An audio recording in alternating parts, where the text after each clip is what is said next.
नमस्कार, कशिश न्यूज के social media platform पर आप सभी का स्वागत है और मैं करिश्मा आपके साथ फटाफट अंदाज में नजर डालेंगे आज की 5 बड़ी खबरों पर।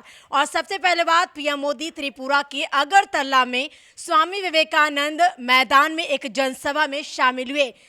वहीं उन्होंने इस दौरान विपक्ष पर हमला करते हुए कहा कि कांग्रेस लेफ्ट त्रिपुरा को बर्बाद कर देंगे, पूर्ण बहुमत वाली सरकार चाहिए। पीएम ने कहा कि इस चुनाव में मुझे जहां भी जाने का अवसर मिला है, मैंने देखा है कि फिर एक बार बीजेपी की सरकार बनाने का मन त्रिपुरा के लोगों ने बना लिया है। पीएम मोदी ने अगरतला में रोड शो भी किया। पीएम मोदी ने कहा कि हमने त्रिपुरा में शांति और कानून का शासन स्थापित किया। यह इस बात से स्पष्ट है कि चुनाव प्रचार के दौरान सभी पार्टियों के झंडे दिखाई देते हैं। पहले के समय के विपरीत जब एक ही पार्टी हुआ करती थी, डबल इंजन के सरकार के लिए आपका समर्थन देखकर मेरी खुशी भी डबल हो गई है।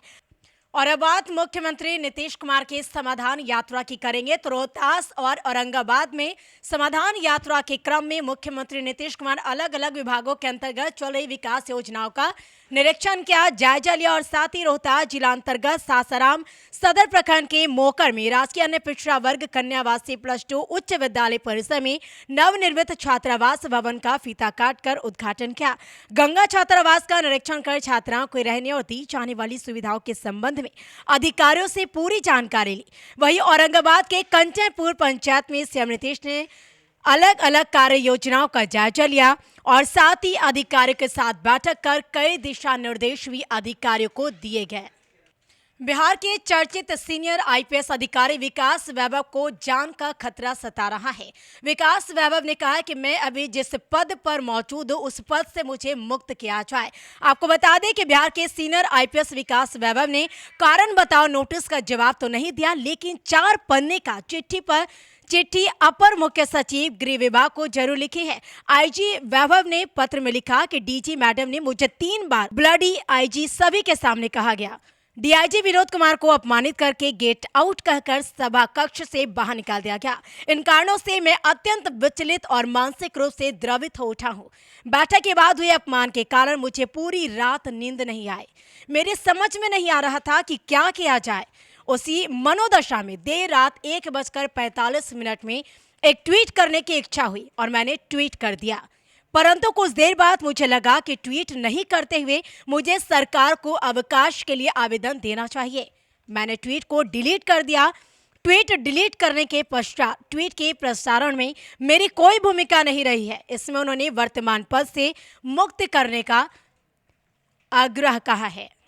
और अब बात समस्तीपुर में हीरा ज्वेलर्स से हुए लूट मामले की। तो 1 करोड़ की लूट मामले में एसटीएफ ने पटना से 22 साल की अंजलि को गिरफ्तार किया है। लूट के बाद अंजलि नेपाल भाग गई थी, किसी काम से पटना आई थी।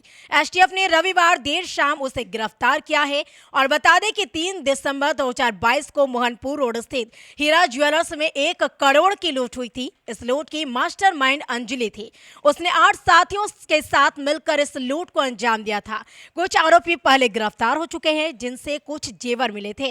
और बताया जा रहा है कि डकैती की घटना को अंजाम देने के बाद अंजलि अपने सहयोगियों के साथ नेपाल भाग गई थी और वहां कुछ दिन रहने के बाद वह कोलकाता गई और फिर बेगूसराय में अपना ठिकाना बनाया। और अंजलि 2 दिन पहले पटना आई थी, जहां से एसटीएफ ने धर दबोचा।